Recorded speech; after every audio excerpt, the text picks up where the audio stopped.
First, I'd like to offer my sincere condolences and sympathies for the loss of your community members. Kind of a tough thing to do tonight with that in our hearts.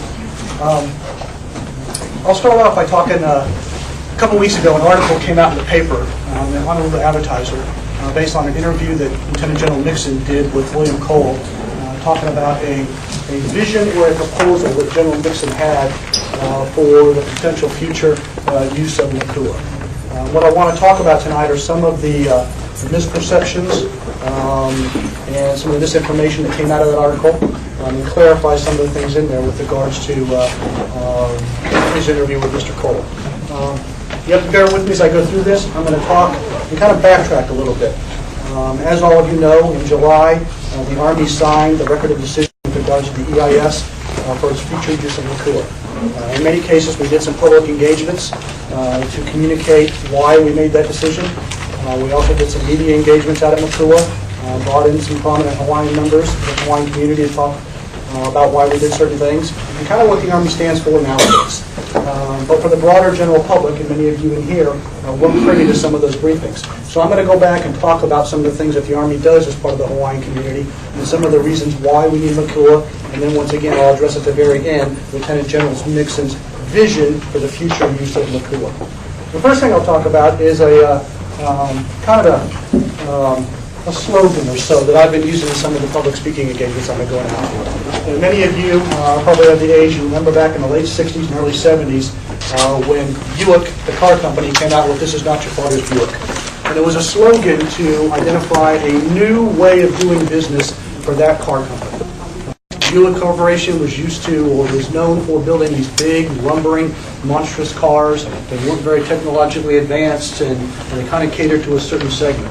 Well, it wasn't doing so well, so the Buick Corporation changed. They developed sleeker, better design, more technologically advanced cars and that type of thing, and they used that slogan. Well, the Army's kind of done the same thing, and I've kind of crafted this. This is not your father's Army anymore. The Army has changed over time, with the way we're going to act with regards to our engagement with regards to the community, and how we treat the cultural and environmental aspects of the places where we actually have operations and conduct training. The other piece I want you to keep in mind is the Army is made up of people. Okay, we're not some big evil organization. Okay, the Army is shaped by the values, shaped by the experiences of the leaders and the soldiers that make up the Army. And most of us, we're a prisoner of our experiences and the way we were brought up. And just as a people, just as a nation, just as many of you have changed your behavior over time, the Army's done the same thing. Okay? You know, my personal career, I've been in the Army now for 25 years. Okay?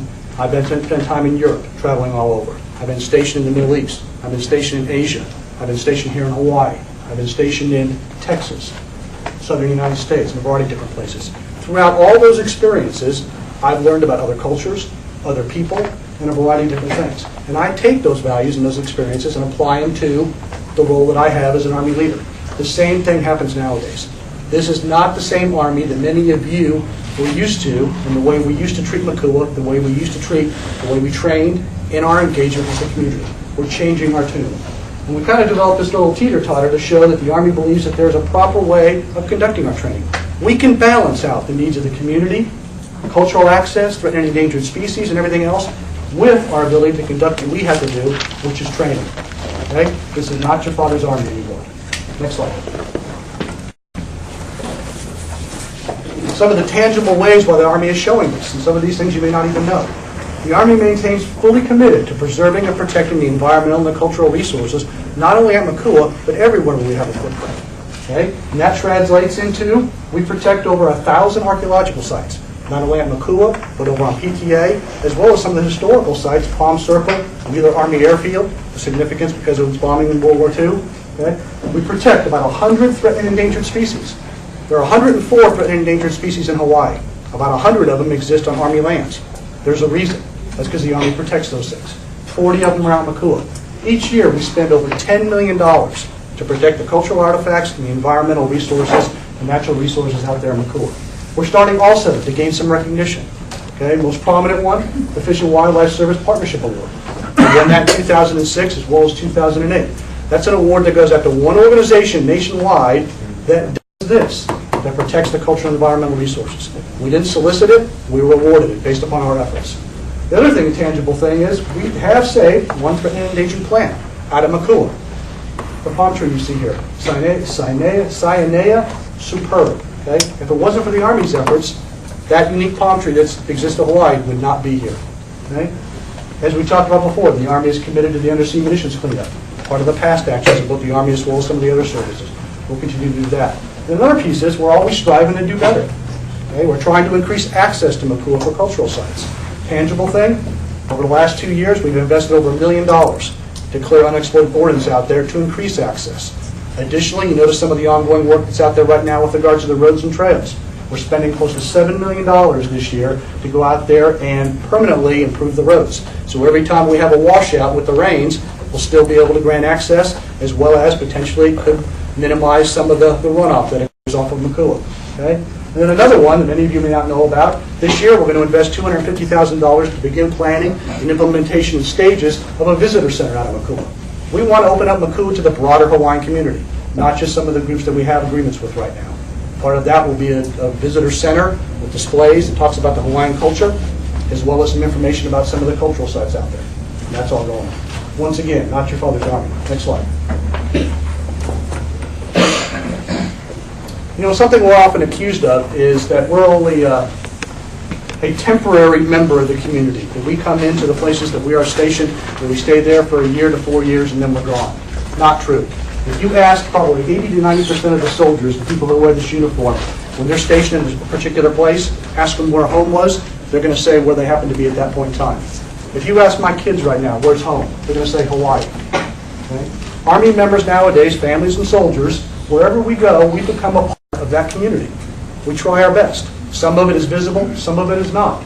You know, Army families, our teachers, their coaches, their leaders, their volunteers in the communities. The Army also has programs where we go out to actively try to engage our soldiers and our family members in the community. We have a thing called the Partnership of Ohana, where we've kind of designated geographic areas all over the island of Oahu, as well as in the Big Island, and we assign specific units to go out there into the community. Okay? Community events, school engagement. Almost every single school in Hawaii has a unit assigned to it. And soldiers go out there to partner, to mentor, to teach kids, to work on the schools, to do projects and a variety of different things. And we also kick in money to support some of those things. You saw a tangible benefit of that tonight with the allocation of the computers. Okay? The other piece is we're trying to do a much, much better job of understanding the particular unique culture of Hawaii. Okay? It's different.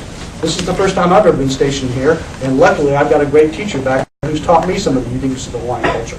We're trying to do the same thing, not only with our soldiers and our family members, but we're also trying to engage Hawaiian community members so you better understand us. Some of the tangible things, the Distinguished Lecture Series. We do that up at Schofield Barracks, and we're going to expand it down to Fort Shafter. Once every 3 months, we invite about 200 individuals for a dinner, a lecture on something uniquely Hawaiian, and we pair up about 100 Native Hawaiians with 100 soldiers and families. Set them at tables together, and they spend an evening having a few drinks, talking, and getting to know each other a little bit. We've had some great success stories with that. The other piece is we're getting ready. This is another new thing that's coming out. In the month of March, we're going to sign a Native Hawaiian covenant.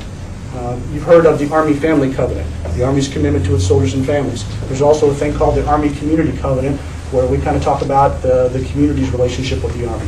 And we think there's a need to do one specifically for the Native Hawaiian community. We've never defined what our role is, responsibilities are, and a relationship for the future is going to be with the Native Hawaiian community. And I want to formalize that. One of the things that we often get accused of is, okay, you're great, you've always engaged the community, we enjoy having you around talking with us, but what happens when you leave? How do you add continuity to some of the programs we have? And we're going to do this by signing a formal document. I'm going to sign it, the senior generals in Hawaii are going to sign it, and we're going to make it a public event, invite community members in to participate in this. It's just a way for us to say, here's what we want to do with regards to the Hawaiian community and our relationship with all of you. Next slide. Another question we often get is why we need to train. Okay? Why do we have to do what we do with the lands here in Hawaii? Well, I'm going to use an analogy. Okay? A football team, for example. Most of the folks in here are probably football fans and know the University of Hawaii football program and stuff. Well, same thing with the Army. Okay? Before you send a football team out onto the field, you practice ahead of time. Okay? Start with blocking and tackling. Okay? move up to just non-pads, running drills and that type of thing, on up to full scrimmages before you play the game. That's the same thing the Army has got to do before we send our sons and daughters, your sons and daughters, overseas to conduct operations at the choosing of the American people. Remember, our Army, your Army, serves the people of the United States. We don't choose where we go. Okay? That's done by your elected representatives. Okay? Your elected representatives, federal representatives. They're the ones that choose what we do. All the Army does is salute and say, Roger, that's what you want us to do, we're going to go do it. Okay? As part of that, though, we have a moral and ethical obligation to ensure that those folks that we send into harm's way are prepared for it. The last thing a local commander wants to have on his shoulders is, I didn't prepare my soldiers. I didn't prepare those sons and daughters to do what they need to do. That's why we train. That's why it's important. Next slide. Now, how are we going to get after the training here in Hawaii? We're the first to admit, okay, Hawaii is not an easy place for the Army to exist. Okay? The island of Oahu is small, very, very small. Okay? The training lands, the ranges, the things we have in Hawaii are also very, very small. It makes it challenging for us. This is part of what the vision that General Mixon had when he put it in the paper. Okay? Part of the future part. As I mentioned before, this should have said crawl, walk. It didn't work out that way. The Army has a strategy for how it executes training. Crawl, walk, and then run. Once again, I'll use the football analogy. Before the football team goes in the big game, okay, they go out there and they crawl. Okay? They do basic blocking and tackling, okay, with the linemen. The receivers and the quarterback go out and throw to each other. Okay? They go in the classroom, they script plays, do different things. Then they progress to the walk phase. That's when they go out there without pads and they'll walk through the different plays and the different drills and that type of thing. And then when they get to the run phase, they're out there duking it out, 11 on 11, full pads, and that type of thing. That's the way the Army wants to train. Now, how we want to do it in Hawaii is, on the island of Oahu, okay, we want to do small unit training, individual training, squad training, which is 10 guys or so, platoon training, up to 30 guys, and then in some cases, company training, 100 and 150 soldiers. Okay? And we want to do that on a variety of different training areas we have on the island of Oahu, to include Makua. And I'll show you where some of those are in a minute. And then, as opposed to trying to do those big training exercises on Oahu, we want to take those over to PTA. It costs the Army a lot of money to ship soldiers over to PTA. Additionally, every time they go to PTA, they have to be away from their families. So we want to do the larger collective training over on PTA. I'll talk a bit more about that in a later. Next slide. Now, the challenge for us is Hawaii has had significant growth in the number of soldiers over the last 7 years. Since 2003, we've increased about 6,000 soldiers. Okay?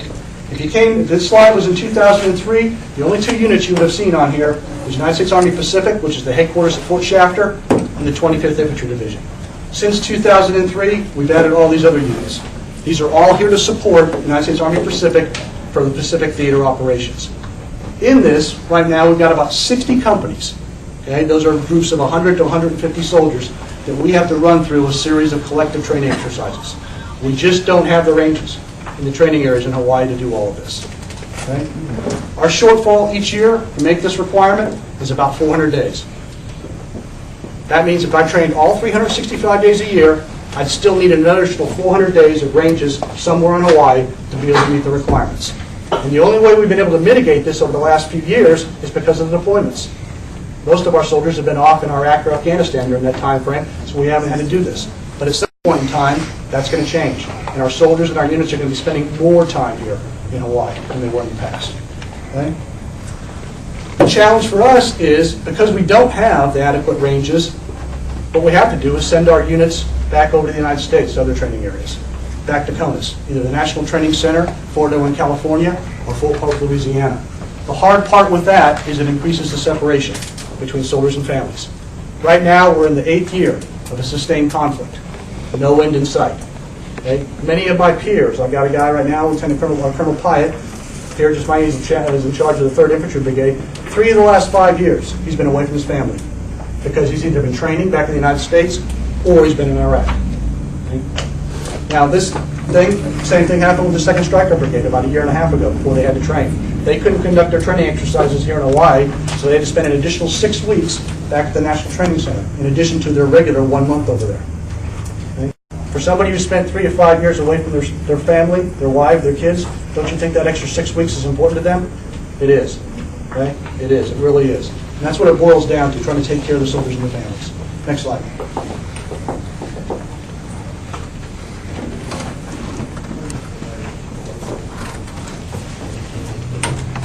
Now the question on everybody's mind is, why is MCUA important for us? Okay? As I mentioned before, we don't have enough training land, training capabilities, ranges in Hawaii to meet our requirements. It may seem like a lot to you, but in comparison to a Fort Hood, a Fort Irwin, a Fort Bragg, where you have space, you have tons of ranges, you can take the entire Schofield Barracks Range Complex, the entire thing, overlay that on one range at Fort Hood, they'd be the same size.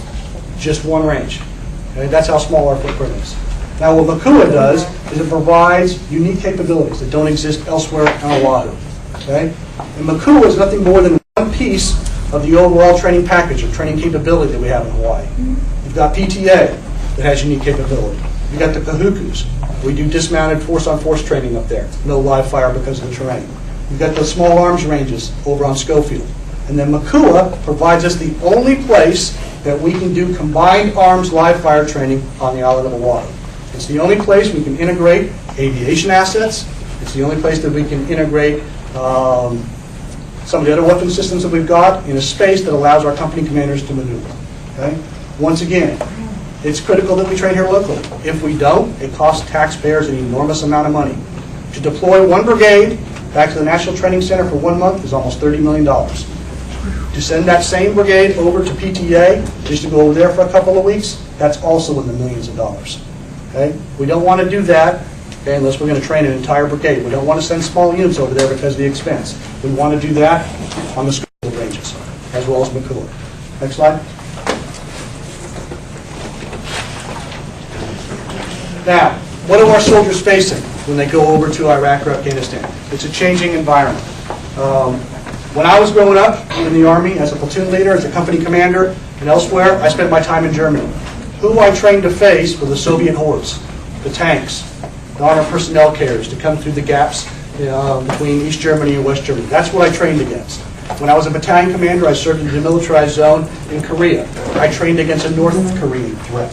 The threat that our soldiers and our units are facing nowadays in the world are improvised explosive devices, otherwise the roadside bombs. That's the weapon of choice that they're facing right now. Because of that, we want to train our soldiers to be able to respond and react to it. Okay? And it's not just in Iraq or Afghanistan. As you see here, since 2006, there's been over 1,700 cases IEDs used in the Pacific Theater, okay? In Asia and other places. Okay? And you also have the big threat over in Iraq and Afghanistan. Okay? It requires a new and different way to train and prepare to deal with this. Okay? Identification and discovery of the IED, isolation of the threat, destruction of the weapon system, reaction to attack with IED or potential hostiles, people shooting at them when the bomb goes off. Okay? The only reason I mention this is different than what we used to train at before. When I used to train for the conventional warfare, it was 100 soldiers online, tanks, Bradleys, aircraft, artillery, mortars, everything else. Stuff going all over the place. That's what you used to see when you saw live fire training out of MCUA. Spread all over. Very limited control of those weapon systems. That's not what we want to do anymore. That's not what they're facing in Iraq. It's precision engagement. Okay? You're going after specific targets. A couple of people. A single home. A single building. Okay? Isolate a small little village. Precision stuff. That's what we want to get at. Next slide. Now, how's the Army dealing with this? Well, from a big perspective, the Department of Defense has established what we call a Joint Improvised Explosive Device Defeat Organization, JIADO. That's a big organization that coordinates the efforts across all of the services and looks for a way to defeat the IEDs. Okay? The Army, we've developed a variety of different initiatives as well. Mobile training teams of subject matter experts to come out and help train our leaders and soldiers to deal with this stuff. But one of the big things that we have found in our lessons learned is the value of starting early at home station of training our soldiers as far in advance as we can about how to deal with the IEDs before they get to Iraq and before they get to Afghanistan. Now, this is a central part to General Nixon's vision. We need to do this here in Hawaii. Okay? And in the article, General Nixon talked about an IED Center of Excellence. And unfortunately, the way the article crafted, it made it seem like that IED Center of Excellence was going to be at Makua, focused at Makua. It's not. The IED Center of Excellence is nothing more than a concept. It's an organization made up of many different things, with Makua as a small subset of it. Okay? What it does is it leverages all of the Hawaii, as well as all of the Pacific Theater, training capabilities, simulation centers, and a variety of things, and brings all those things together to help prepare our soldiers and our units before they go into harm's way. Okay? Next slide. The training piece at Makua is only a small piece of it. Okay? This kind of gives you a visual of it. You know, the training area in the Kahukus, the Sim Center, the Mountain Site, and Convoy Live Fire ranges on Schofield Barracks. We're also going to use Makua. I'll talk about that here in a minute. You've also got the people and the organization itself that make up that IED Center of Excellence. They're going to be at Fort Shafter, not at Makua. Okay? It's also going to leverage PTA over in Japan, and the slide doesn't show it, but it should up in Alaska as well. So it's an overarching concept and an organization, not focused on Makua. Next slide. Okay? So how does that pertain to Makua? Okay? As you all know, we signed the Record of Decision, okay, in July. That Record of Decision said that where the Army has the capability, okay, I use that word carefully, to fire up to 32 CALFEXs, and I'll talk about what that is in a minute, up to 150 convoy live fire events a year. The Army will not use TOWs, rockets, tracer ammunition, or illumination rounds. That's primarily to deal with the threat of fire. Those are the things that started the fires in the past. Okay? Because of that, the Army's not going to use them out there. Okay? Once again, this provides the training capability. When the Army signed that Record of Decision, it said we have the ability to conduct all those exercises out there. Does it mean we will? No. It just means we have the capability. We can conduct 1, 10, or up to 150 convoy live fires. It depends upon the requirement for the units. It also depends upon the environmental conditions out there. Okay, as you all know, it gets quite dry over here on this coast during the summer months. The Army's not going to go out there to Makua during the summer months and conduct this training because the danger of fire is too great. Okay? Now, what is a CALFEX? This is kind of center to this whole thing. I'm going to use another analogy. Okay? An orchestra. Okay? An orchestra is made up of many different instruments. You got tuba players, you got drums, you got violins, you got the piano, and everything else. Okay? Each one of those people who play those instruments practice individually. They become experts at their instrument. But then, before that symphony, so to speak, goes in front of people, what does the conductor have to do?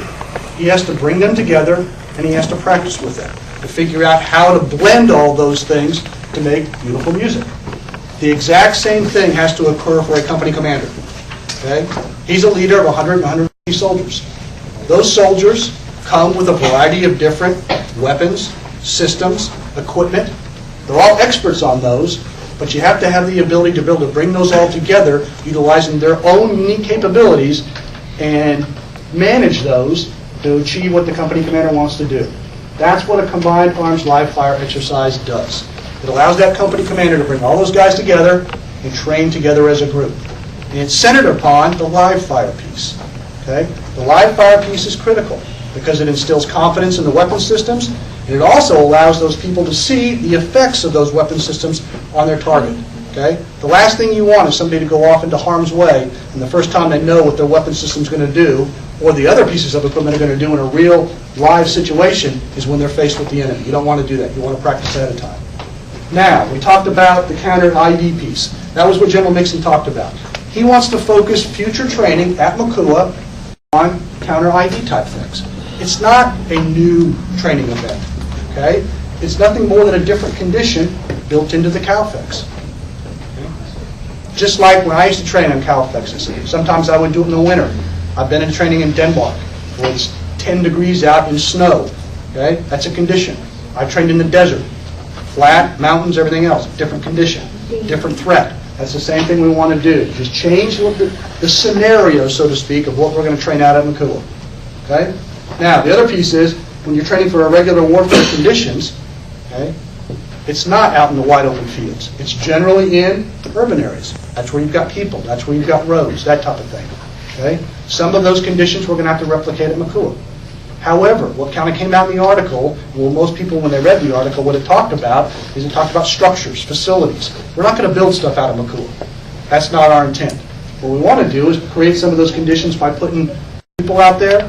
We want to put some what we call modular facilities out there that can easily be removed to kind of replicate and simulate some of the conditions they might face in Iraq or Afghanistan and some of the other places. Nothing we're going to put out there is going to be permanent.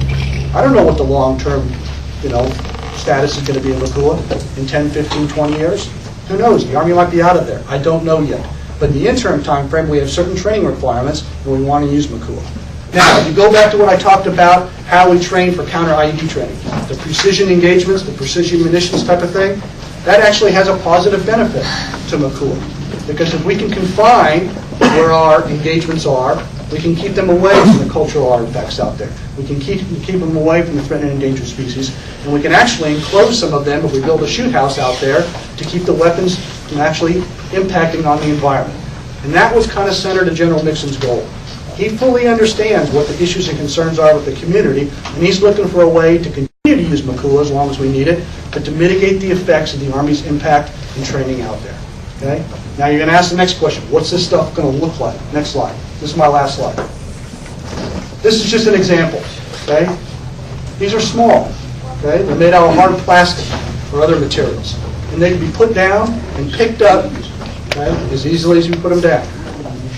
And they're being used in other training areas and other posts throughout the Army. In fact, the Marines have something like this over on Kaneohe that they use. That's what we want to put out there, potentially. Okay? Now, the next piece is, this is nothing more than a vision or proposal. The Army has not made a decision to go down this path. Okay? We have not. Okay? This is General Nixon's vision. I'll be honest with you. He got out ahead of us a little bit on this. I would have preferred to have been standing here talking to you about it before we saw the article in the paper. Okay? We tried to do that with a variety of other things, to be transparent with the community and talk with you and get your issues and your concerns with the proposals.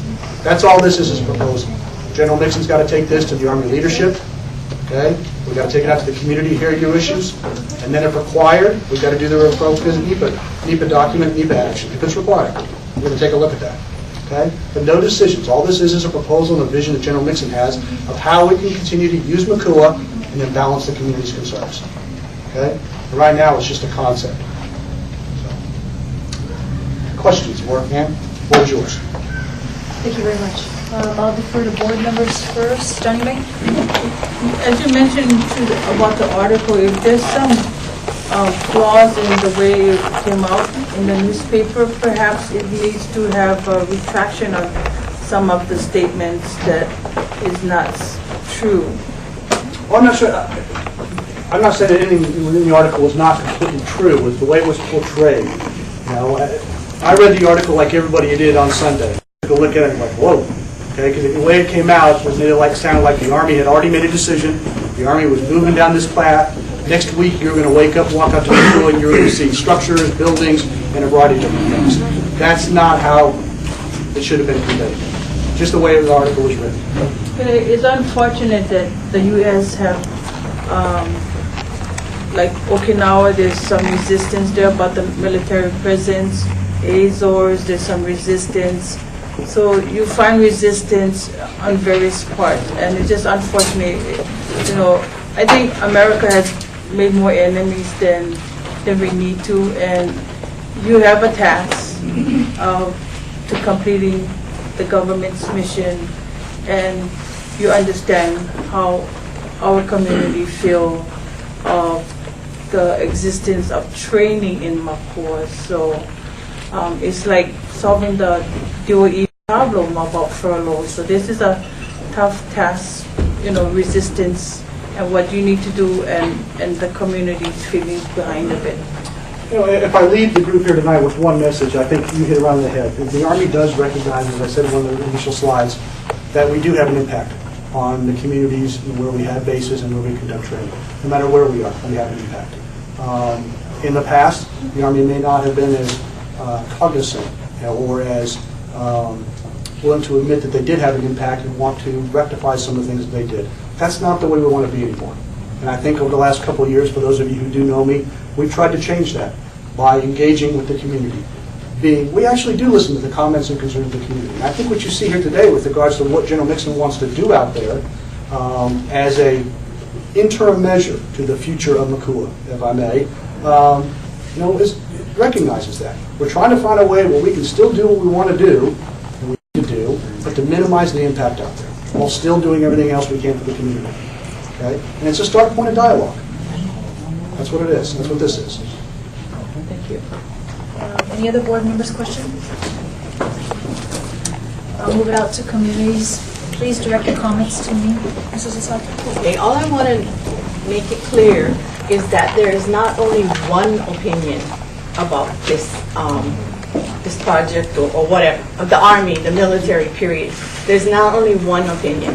There's more than one opinion. And I directed my comments to the Colonel by writing them down, and I gave him a copy of my comments. But I just want to make it clear that this community has varying opinions, not only one. Thank you. Thank you very much. Kathy Alana?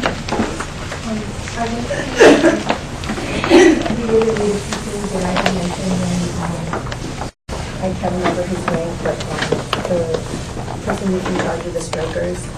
And one of the factors and the point that you made, I know it's supposed to be directing to Joe, but it's smart, technical, was that in the particular trainings, if we want to maximize the safety of our family members that are going over there, I truly believe that they need to be trained in a terrain that is familiar and similar to the climate of the region that they're going to. That's one point. The second point is that I truly believe that you're not going to accomplish the goal of the training with the IEDs. First of all, you're trying to use technology to fight it.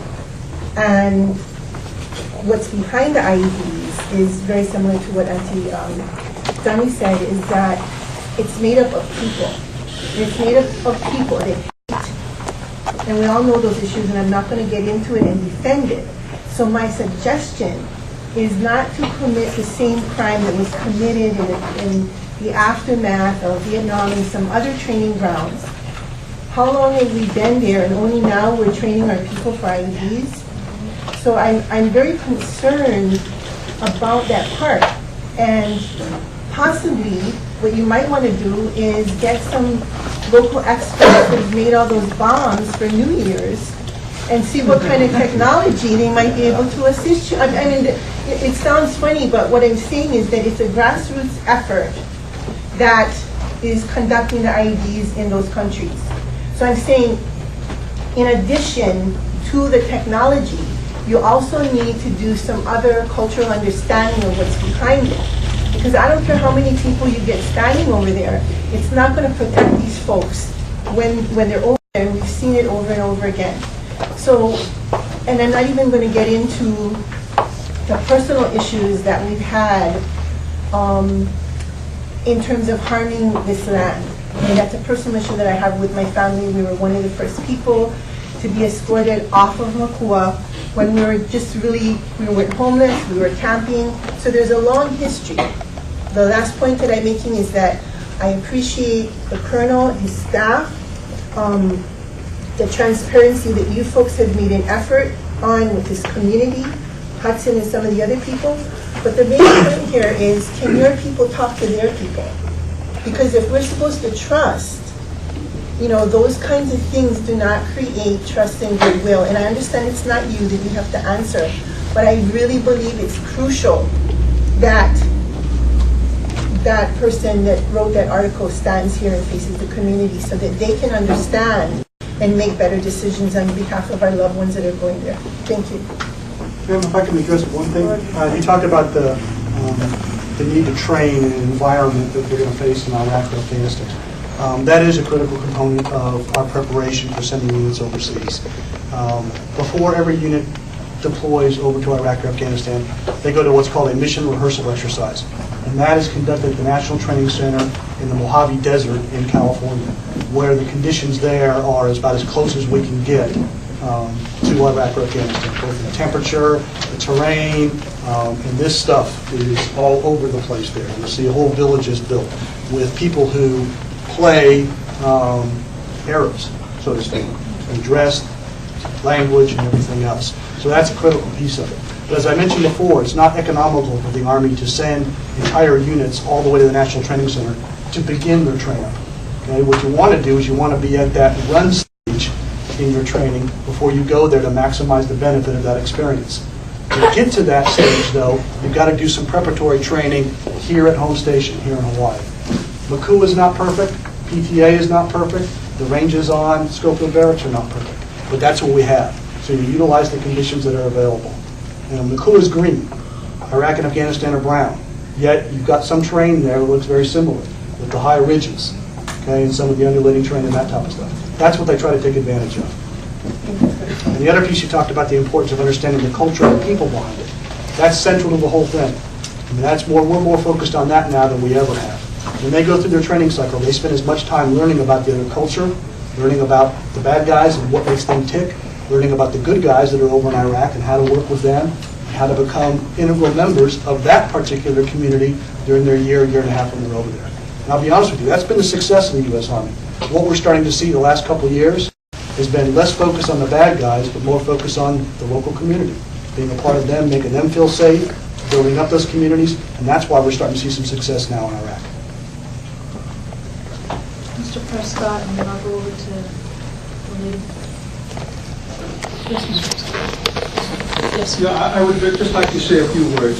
First of all, I am a former commander of the Veterans of Foreign Wars post out here at 849, and we all, our post, all of our members, fully support the Army's need to train in Makua. We trained in there. We know the importance of staying at home and being able to train here.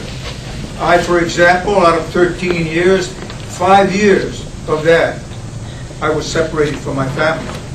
I've also spoken to the other commanders from the other posts, and we all understand the need for our people to stay here and train. My gosh.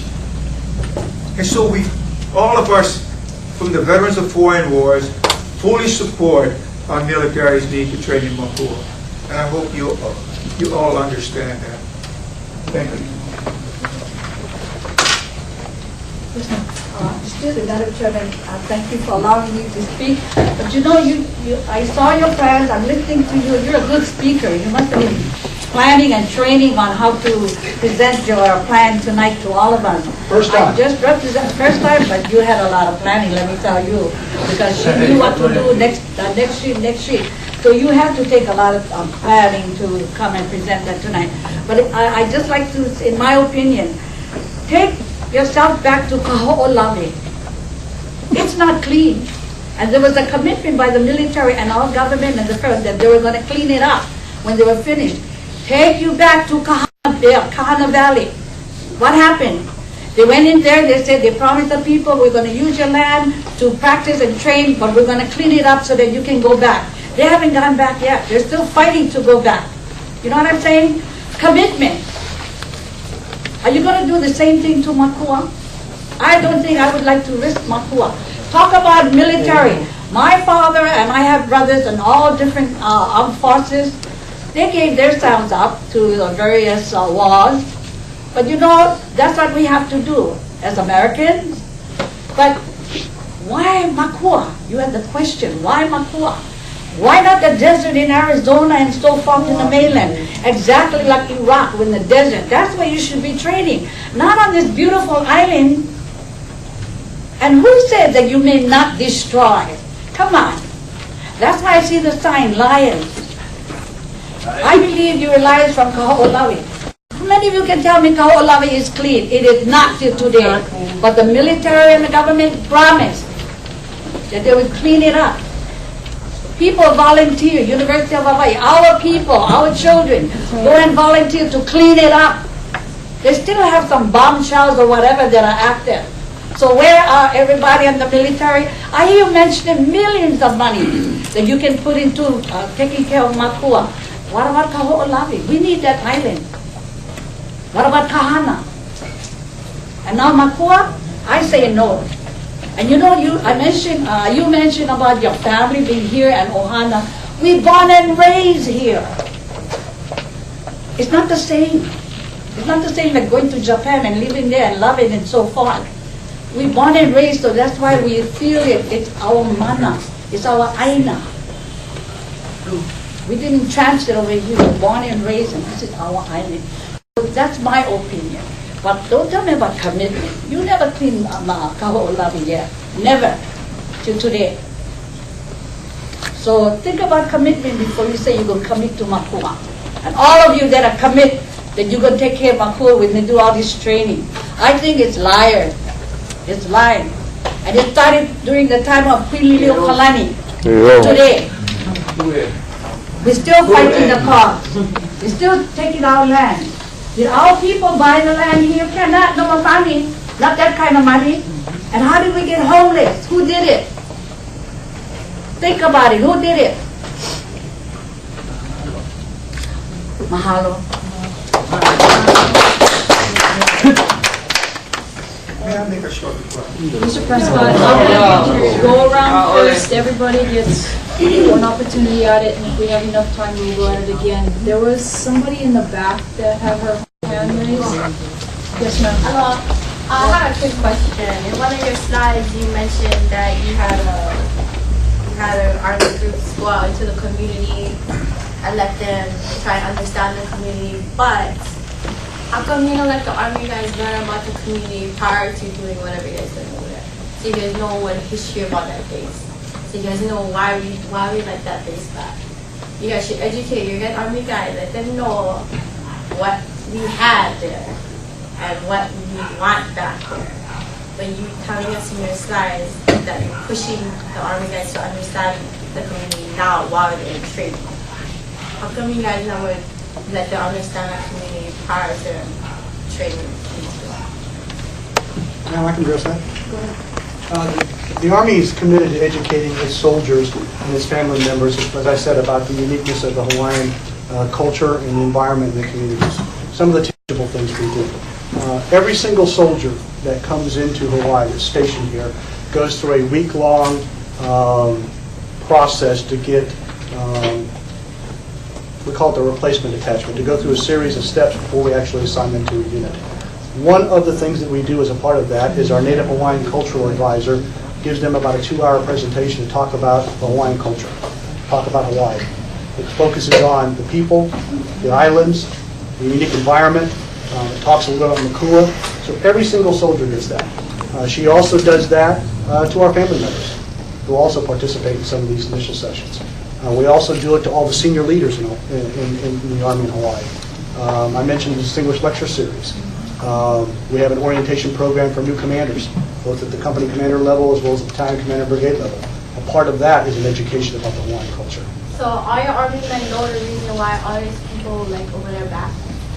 You honestly know the reason why Hawaiians fight for that place, how that place would grow all this prestigious endangered species, how they're all just wipe away gone, and our people used to survive on these things, but now we're surviving on other things because you guys practicing on it. Well, they get an orientation on the Hawaiian history. They know all that kind of stuff. They don't know it all, but they get an orientation. I think they should all know it before they step on top of that. Like an hour.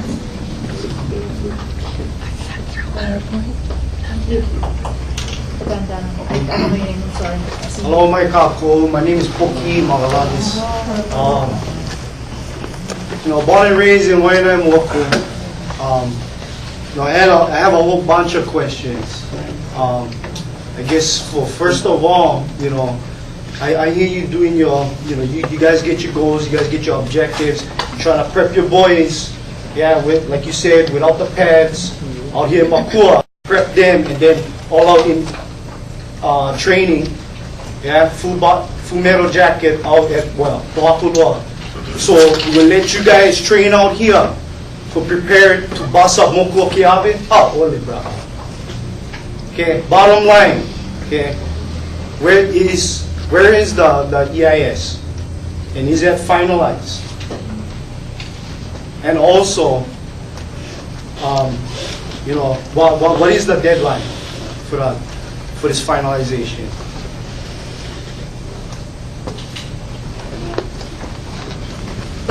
Is it finalized? The EIS was finalized and the record of decision was signed in July 17th of this year. So so the deadline for public comment is Paul. Yes.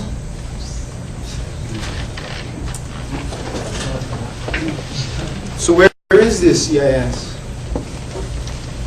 You have it, a draft that I can look over? You can find it in your public library. And so what's the mitigation for protection of historic properties? It's all outlined inside the EIS. Numerous measures. Mr. Dodd?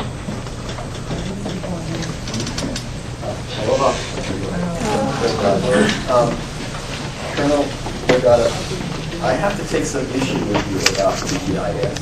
True, the Army signed the record of decision, but our experts tell us that the marine study is very inadequate and the subsurface archaeological testing was also inadequate. And you're well aware that Earth Justice is representing Honorable Makua and the Army to have a good, adequate EIS done. So we ask that you not put the cart before the horse and talk about all this training plan, or may or may not do.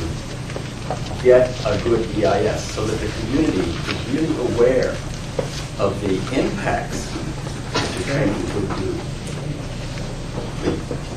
As you know, that's an issue right now for the courts. Sorry, Dana, I think Melba had her hand up and I just didn't see it. I was trying to figure out. Aloha, Melba Ira. I just want to say I strongly disagree with General Nixon's vision, because the people in our Waiana community, we have our own vision. And we have a people training vision that will do restoration, reforestation, and removal of ordnance that you have contaminated our land with. So you need to return Makua so we can start our own economic engine and provide for our people here. Just a quick question about, again, you stated something about training, you cannot train during summer months, but in your consultation with Native Hawaiian community, has there been any dialogue about makahiki and what that time was for, and should training be done during makahiki because it is a very traditional practice of peace? So, and have we had any dialogue about it? Well, we haven't had any dialogue about specific training to be conducted during the Makahiki timeframe because we haven't conducted training out in Makua in quite a while. One of the things we do try to do is honor Makahiki, though, by providing access during that particular timeframe. And once the Army does get back into training out of Makua, it's probably something we'll have to consider. James? Yes, Madam Chair. Like many of the residents here in Waiana, and we have a mixed group. I also have a vision, and the training is not one of them. As you know, they spent hundreds of millions of dollars on ko'olawe. It never really made a dent, and then they even spent millions in Makua, exploding bombs, taking ammunition out of the valley. Beautiful idea. They even went plant stuff all over the valley. And the tragedy is that now they're going to have live training over there. And the problem with live training is not the bullets. See, the bullets just go where I point the bullets to go.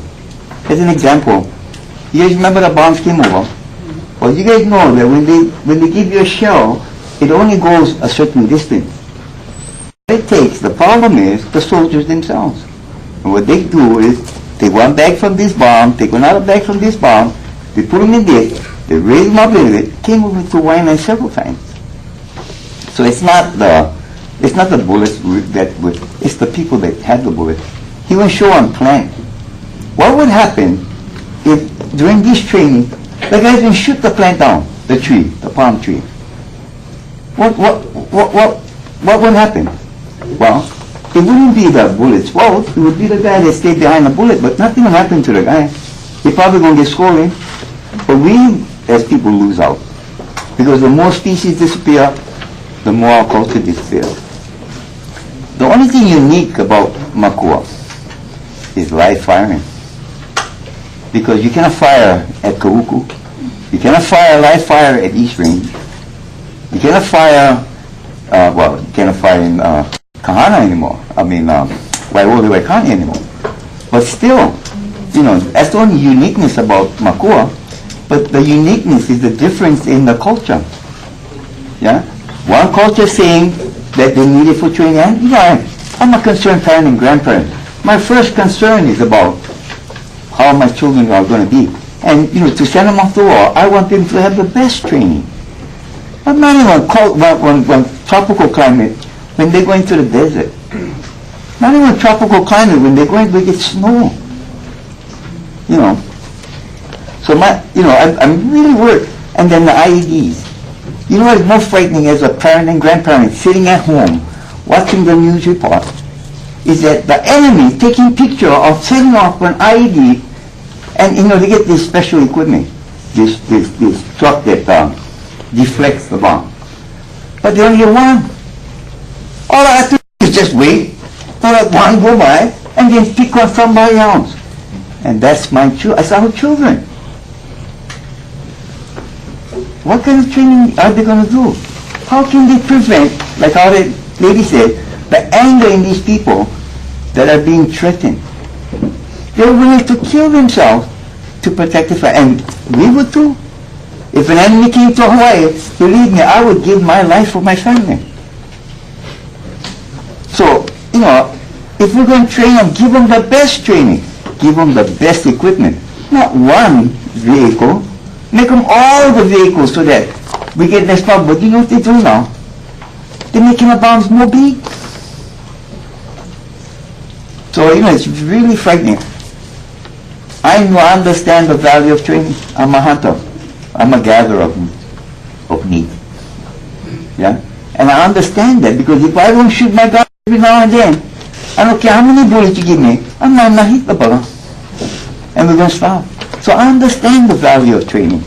But I think when they take our children off for the first 3 months, that should be a big part of that training too. Because they have the facilities like how they say, but it just costs money. Well, you know, when you first send them off, it doesn't cost that much. And as he said, where his children go, they call home. Well, you know, when our children go to these other bases, they call those places home too. So maybe we can consider that. You know, I'm not anti-American. It has nothing to do with that. It's the children that are being sent to these places, and some I disagree with, and they're getting killed. And it's not a war.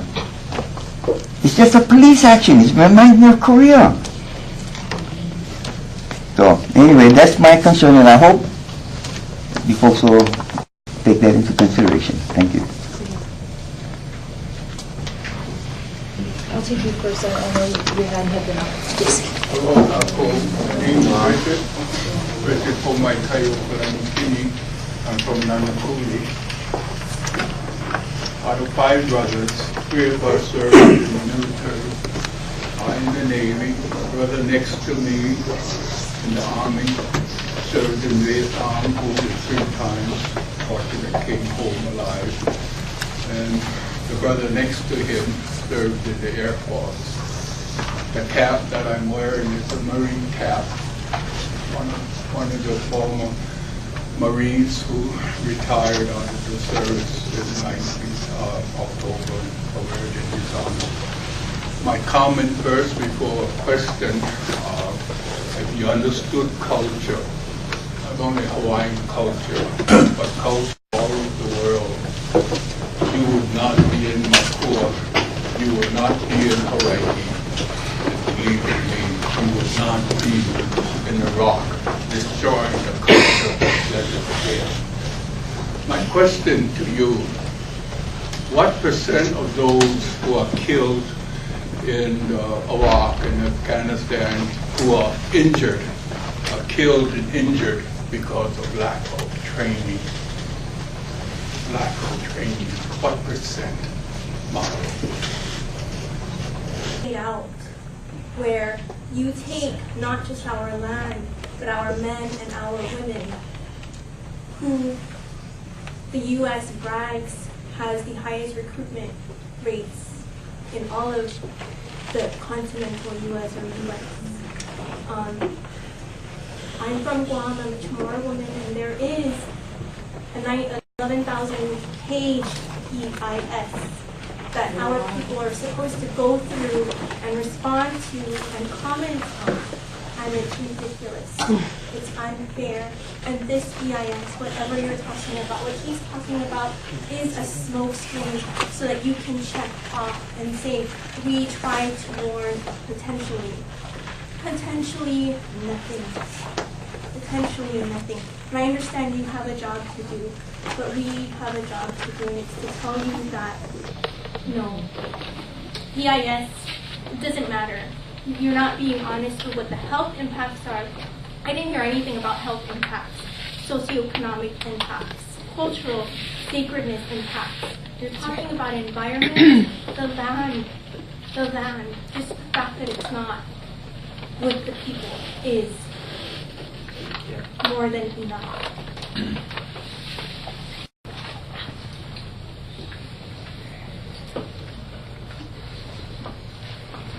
Aloha. O wau ka kuakili I koa kamai. Noho au I ka aina ho o pula pula o Waianae. You know, you talk about all of those units that are here now.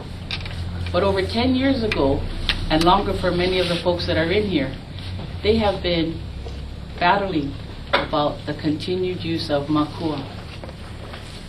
We agree that the armed forces need training. That's not the issue. The issue is that it's not appropriate to train at Makua or at Pohakuloa or at Schofield or anywhere in the Hawaiian archipelago. Not just these 8 recognized islands. You know, at one time, the military said, without Kaho'olawe, they couldn't continue. The Navy would have to leave. They would have to do a drawdown. The fear factor. It's the Stryker Brigade that has caused all of this increase in all of this manpower. We don't want our armed service members to be separated from their families. But we agree that these training locations need to be at more appropriate places where you put the armed forces at the training site, which is not here in Hawaii. Many people have for a long time been saying Makua is not the right place.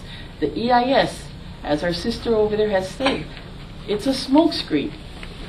What America does, and nobody in particular, but as a whole, we are all a part of it, they continue to reach out, and what they do is they look at the cultures, those places, those people that maintain their culture. The American government, the American way, is to sabotage that culture, is to decimate the people. But that's not working here in Hawaii because we are learning, and like Uncle Ho'ohuli said, what you folks are doing is making us smarter. It is, because we are learning more, and the fight is spreading, and it shouldn't be a fight amongst ourselves, because we wholeheartedly agree that the armed forces personnel need to be trained, just not in Makua. You know, and the EIS, the reason that we bring up the EIS is because the EIS did not address all of the issues that were raised. And so that's why people have to obtain legal services to mitigate.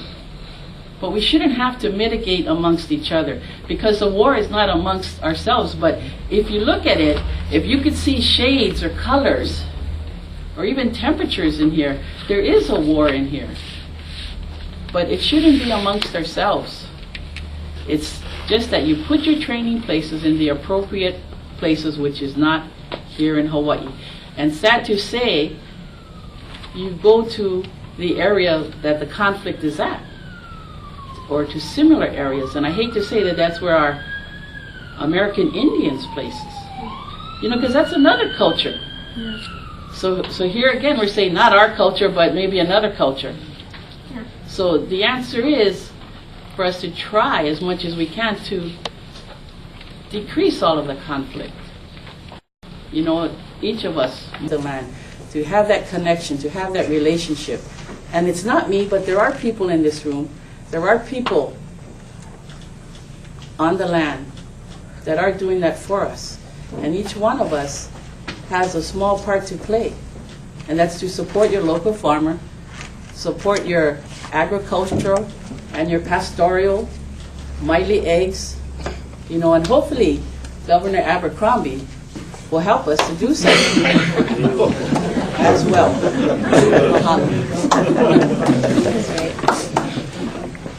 Oh, Pat, yeah, I think I missed you. Pat Patterson. I just want to remind you of one of the promises that was made in Makua, that the people who lived there could come back 6 months after the end of World War II. We think it's time that the promise that the military made at that time has come. I agree that the Army should not be in Hawaii at all. You told us how big Mount Hood was, how wonderful the Mojave Desert is for training. Why do we have to have the people that need the training stationed here? Maybe we need some other people in the military stationed here, but not those that need training. They need to be stationed with their families someplace that they don't have to travel so far and cost us so much. Please. This is what we need in this community.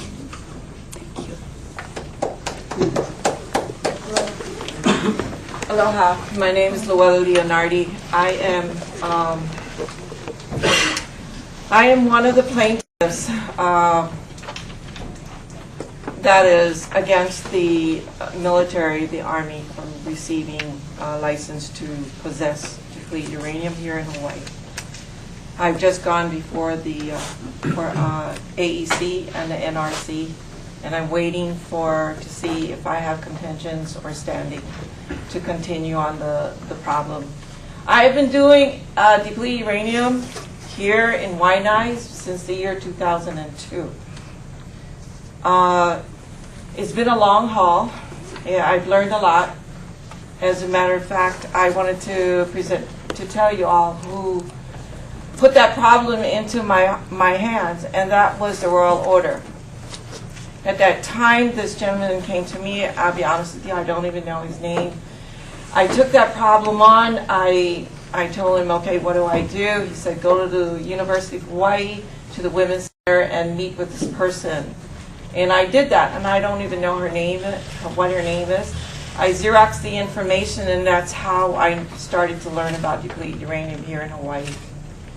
And each time I attend the meeting here, all your military meetings, I would mention the issue of depleted uranium being here in Hawaii. And there are many other, in fact, there was one incident when a soldier stood up and yelled at me and said, there is no such thing as depleted uranium in Hawaii. And I remember that day, and I took him into heart, but I also had to stand up and confront a soldier who has training, and unlike the training that I have. The training that I have, sir, is I'm a mother that gave birth at Tripler Army Hospital. I am a grandmother that my own grandchildren that I need to educate. I am a great-grandmother, and I don't know if I'm going to be here to be with my great-grandchildren. And the reason being is I say from Pearl Harbor all the way out to Kayana Point. We have 3 isotopes in our community.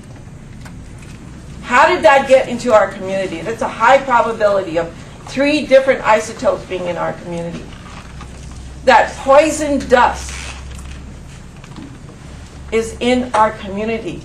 You are living here. You are a downwinder. And you need to understand what downwinders are.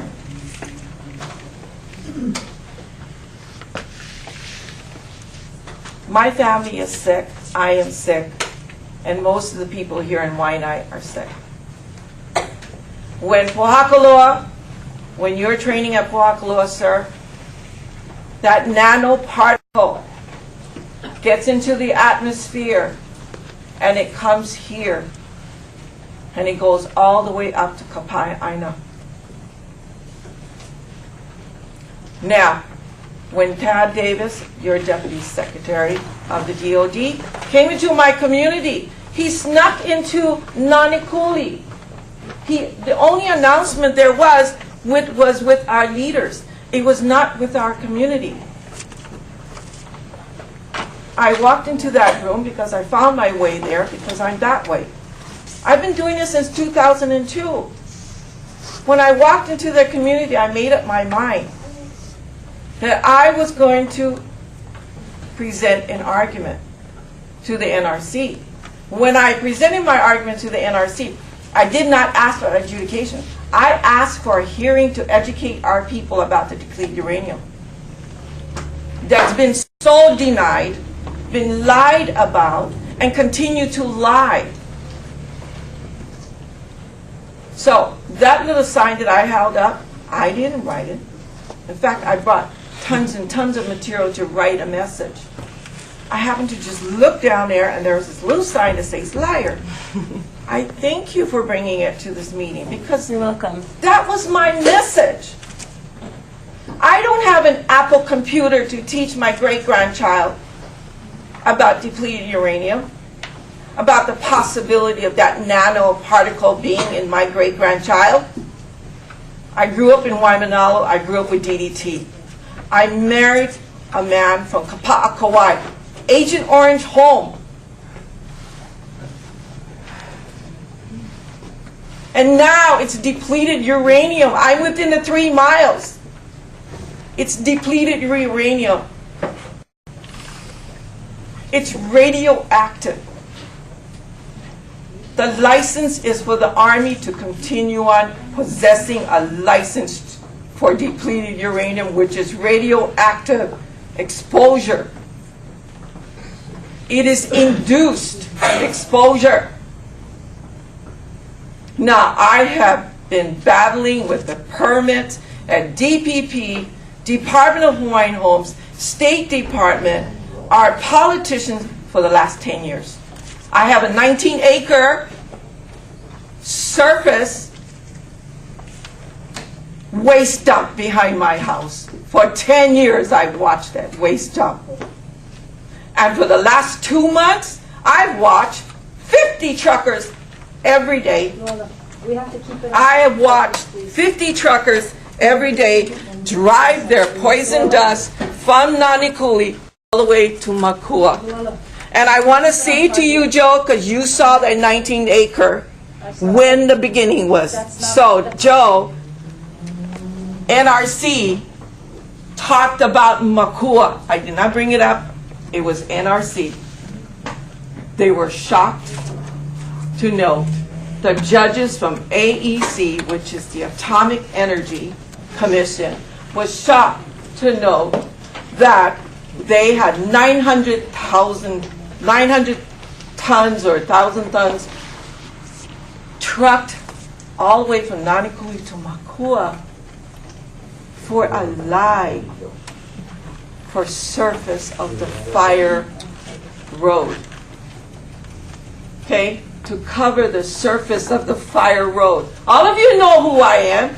Do you think I believe that? Surface of the fire road? You're saying that's contaminated soil and rock?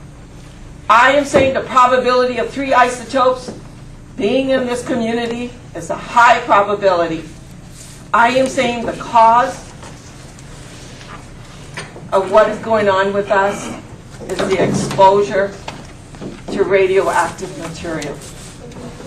And that's what the Army is asking for, the license to possess depleted uranium. And I say, Aoli, all of you can form your own opinion, but I'm standing here before all of you and saying to you that I've been doing depleted uranium since 2002, I've been told I've been wacky and crazy and everything, and now it's here, and I will not be here. I don't know if there is a program that can teach my grandchildren about depleted uranium and the effects. Time honored. It's already here, and we already have the birth height spike of birth defects, and it'll spike even more. Keep in mind, I have 1,000 women in this community that within the next 3 to 5 years will be giving birth. So you over there and you over here, you educate our young women. Thank you. We have been at this a little over an hour and 20 minutes. I have 45 minutes to complete the rest of my agenda. I know this is a major issue in our community. I'm going to open it up to a few more questions. The Army reps will have to leave soon, and I need to move on with my agenda. If need be, I will ask them to have a public meeting under the presence of a single special meeting, okay? So I will wrap it up with just probably 3 more questions. The gentleman in the back,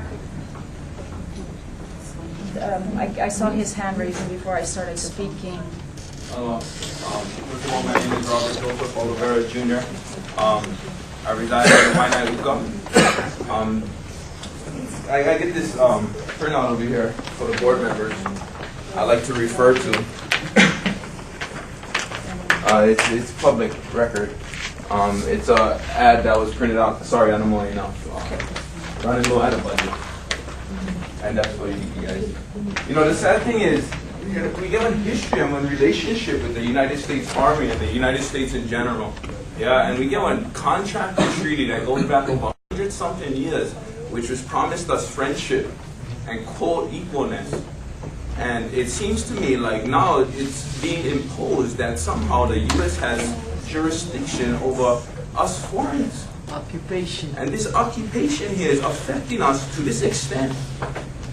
This is a very internal thing right here. And what you guys are doing is you're burying us with our own community. You're using organizations such as Hui Malama, Malama Yokua, for tie back to Pulapa Iwi Kupuna. I get one question, or actually I get 4 questions. 1931 and 32, the army would go cut out Kaneana Cave and would take out 300 cents of Iwi Kupuna and artifacts. Where that stay? When that going to come home?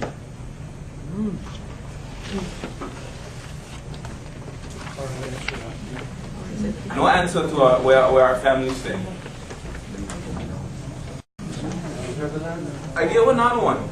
Isn't it law that you guys are supposed to consult with lineal descendants? On what topic? On any topic, whether it's relating to land titles, that land you guys claim to have, or properties in which you guys want to utilize. We're conducting, an Why activity or something. was consultation with lineal descendants done for Makua? And for all the EV desecrations that happened there? By law? So what law governs your actions here? Is it FM 27-10? What gives us the understanding of who you guys are? I mean, there's a 100-year-old treaty of you guys supposedly being our friends. Then you guys come here, you guys do this for our family. You separate us. You get us fighting amongst each other. You get our children out there in the street. You stay on Furlough Fridays. You guys are attacking us from Makua to Lihui, Hale'au'au, in Wahiwa, all the way out to Pupukea. You guys gonna deal with Striker Road all the way out there for training all of these people for fight your wars. That's against the Hague and Geneva Convention. All these people bring up good claims. Can you answer any of them that is entitled to the Hague and Geneva Convention, international law, and your own federal law, of which says that you guys are bounded by these laws and justice, that you are that type of nation. Because it seems to me that these documents only lie to us. So when is it that the United States Army is going to comply with international law and the treaty and agreement made by Queen Liliuokalani and President Cleveland to restore the government as agreed in that contract? Can you guys answer that? Because if that cannot be resolved, then there is no further discussion that we need to be talking about here, because you guys are just ruining something you have no jurisdiction in doing. That's right. There you go. We gotta stop lying already. How are we going to fix this?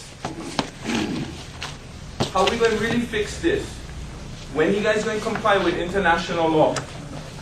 Because you guys no more any treaties that says we will cede anything to you guys or anything was ceded. And you guys don't want any land titles, and all these Ohanas, they get their titles, they get their claims. When are you guys going to comply? I sad to say, but you guys got me one good one on 9/11. One good one. And I went learn. I went serve my time. I did my year out there. I went through my suffering. Our people went suffer for too long. We deserve our right to stand and bring back the righteous values that we uphold. So can you please come back with an answer, or if not, a chairperson, if you can, set up that meeting to where we can receive that answer of compliance to international law. I will set up a second meeting. Because this other motions taking in effect is just illegitimate. There is no treaty. There is no reason why we should be discussing no EIS, why we should fall even into your process of anything. So maybe leave on Madam Chair. Colonel has another meeting. Yeah, I got a question. Colonel, I got a question, Colonel. A couple more questions? I got a question. I've been waiting. Where do you have to Come on, don't go? run away. I got a question. Randy, there's going to be another meeting. I if you got a don't question, Colonel. Come on. Don't run away. I've been waiting all this time. I went through your whole presentation, waiting for this question. Okay. Number one, you're talking about a football analogy. Yeah? It's not my fault that you only get 50 yards to play on. Yeah, that was your guys' decision. You decided to stay in Hawaii with 50 yards to play on. Okay, it's not our fault. Number two, you want us to be an Ohana and talk story, but you never mentioned what Pat mentioned, that in 1942, people who represented you said, you guys can come back after a war. 1942, here we are today. You want us to communicate, okay? And here's a good one. I want you to listen to this, because I have a feeling that you need to address this. And I'm talking to you, Auntie. I'm talking to you. Auntie's listening. Okay. You had those beautiful plans about visitor center, all of that, okay? But you come into my community, and this is my community, okay? And you try to get Seawriter Productions through an archaeological firm to do a piece that you're going to put in that visitor center that I've seen the storylines for. And the storylines are such that it talks about the general history. Then it says, oh, film 2 or 3 veterans who have favorable positions about the Army using Makua as part of that. That's not how you treat this community. No, tell me no. I've seen the storyboard.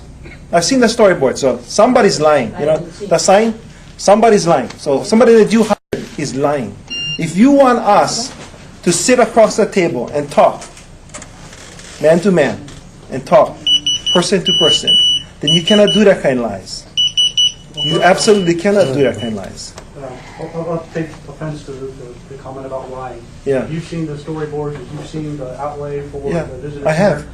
You're one step ahead of me, because I haven't. Well, then it's whoever you hiring. They're out in the community and they're doing things without your knowledge. And I take great offense. Ultimate approving authority for what's going I take great offense to them coming out with storyboards, asking our kids at Macau Studios to film something that they get eha with. That's why they came to see me. They go, hey, aren't you supposed to tell both sides of the story? How come? Only get the page about the veterans. So That's a no-no. Number two, remember the promise, okay? Because you never bring that up in any of the history. Number three, I'm going to warn you again. When you talk to, if you really want to know Hawaiian culture is the people in that ahupua or that district. That's the guys you consult with when you're doing something on their land in that district. So by going outside of our district and talking to all the other Hawaiians outside, yeah, that's heba. And I know that you're promoting this with the Army as part of the plan to gain support. But I tell you, from a Hawaiian cultural standpoint, that's heba. And then finally, I have one question, because it's the most important question. When do you plan to go back and train in Makua? The Army signed the EIS record No. in July. When do you plan to go back and train in Makua? In the future. March, No. April, May, June, July? I don't have a date. That will be determined by commanders who know the requirements. Thank you, Joe. That's all the questions then. No, I'm not lying. I don't have the answer to that. Well, you better go check with you guys that are doing the storyboard for your visitor center. And you Don't better- accuse me of lying about that, because I haven't approved any of the storyboards. Well, The I've intent seen of the it is to do a storyboard. balanced approach to what we're going to portray out I there. tell you what. We even want to get community Let's members go to do the top story. Let's go to Makaha. Let's go to Makaha Studios tomorrow, and let's go look at the storyboard. I'll meet you there tomorrow. Well, and I'll see the storyboards ahead of time, Well, you obviously before they're haven't actually seen them. approved, but they're not approved yet. Okay. Seth, the trust. You want us to trust that you do this kind of stuff? Assuming you Hard to guys have trust. to leave, right? Thank you. I will be in touch with a meeting within the next 60 days.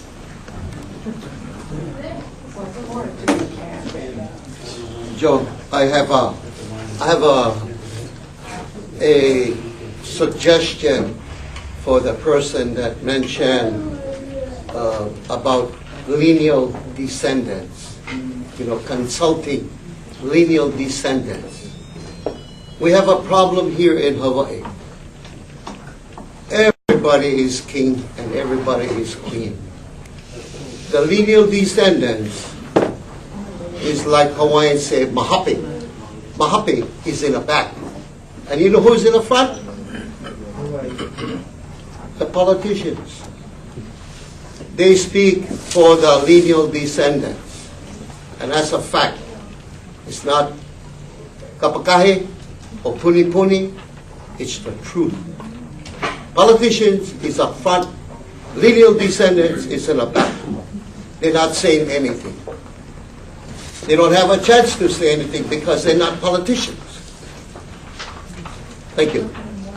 I will continue to take some comments on this issue, and then I'm going to have to move on with my agenda. Gentlemen, and then I'll take the lady in the pink sweater.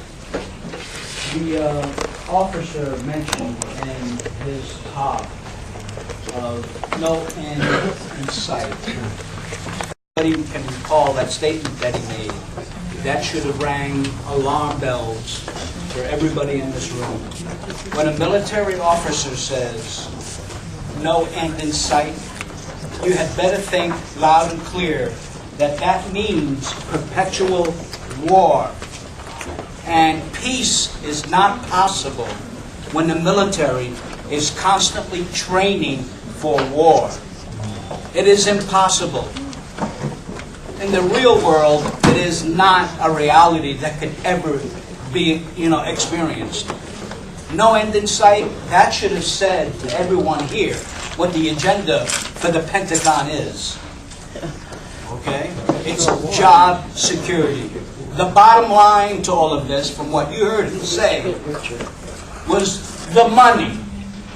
Okay? And as far as I'm concerned, by listening intently to every word he said, was to offer a recruitment benefit to have people join the military and come to paradise as a benefit. Now, I don't think that's too out there to make that statement. That as a recruitment benefit, join the military and we'll train you in Hawaii. But as far as this training goes, what is it about Makua that has these features that the Army cannot do without? Culture. I lived in Arizona for 17 damn years, and I would say if you want a military training that is similar to their war theater out there in the Middle East, Arizona. Arizona is the largest. The military in Arizona is the largest landowner statewide. It is ideal. It is so simulates the conditions that they're fighting these Pacific theaters that it's incredible. Why aren't they there? Why must they be here, destabilizing an ecology that is so fragile that if you don't take care of it and nurture it, it'll be forever in danger to never come back. So that's what the bottom line is here. It's not about they need the training. We're talking about the U.S. military, the Pentagon. They've got more freaking money than God.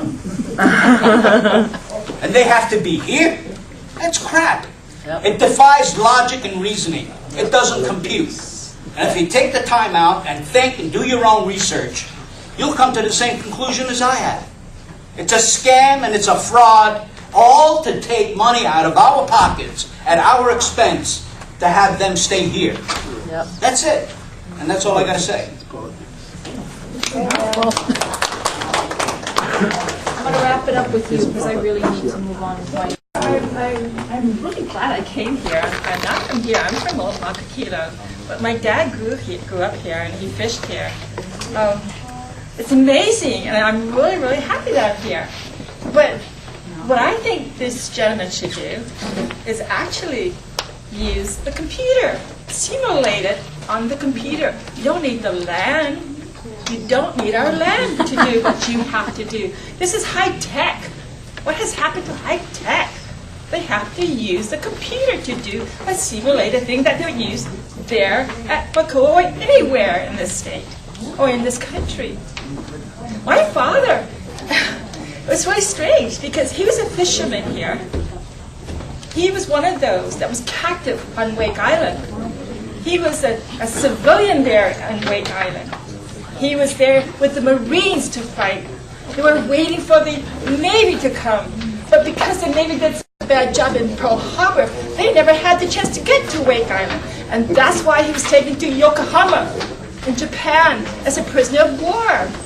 He didn't have any training. He was commissioned to fight with those Marines. He had no training. His training was fishing here in the state of Hawaii in the Waianae area.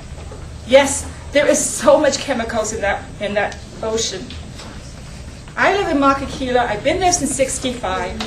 Do you realize that I could never eat fish on this side of the island in 1968 because of the chemicals that's in this water that contaminates the fish? I mean, we all have our problems here. I understand that. Yes. And what's wrong with our representatives not being here? Are they supposed to be here for every neighborhood board meeting? Yeah, but that's one of how many. Well, and Chris is there representing Mr. Alcala. Why haven't they said anything? I'm here for Karen. Why didn't you folks say anything about what's going on? It's not my turn yet. I never saw you raise your hand for anything. Sorry. In addition to that, I think, yes, your idea of having a community meeting again is a good idea, but have our representatives there. And Abercrombie too. But you know what? Abercrombie, why do we have to pay for his expenses of having another election? Why do we have to pay for him to not wait till he's completely finished his term? And yet, Abercrombie is a member of the House of Representatives. I'm sorry, all these issues, it exists. The fact that Abercrombie is part of the House of Representatives, but the Akaka bill didn't go anywhere in the House of Representatives. So what is he doing, copying out to run for governor? Why should we have to pay for this election? It's not, no. And guess what? Abercrombie has been endorsed by the Homestead Association, the Hawaiian Homes Association. No, you know, it's really sad that all of this is going on. It's really sad. And I am really glad I came to this meeting because to let you know that we should stand up and fight like those people in Kauai that fought to get that super ferry out of there. Yep.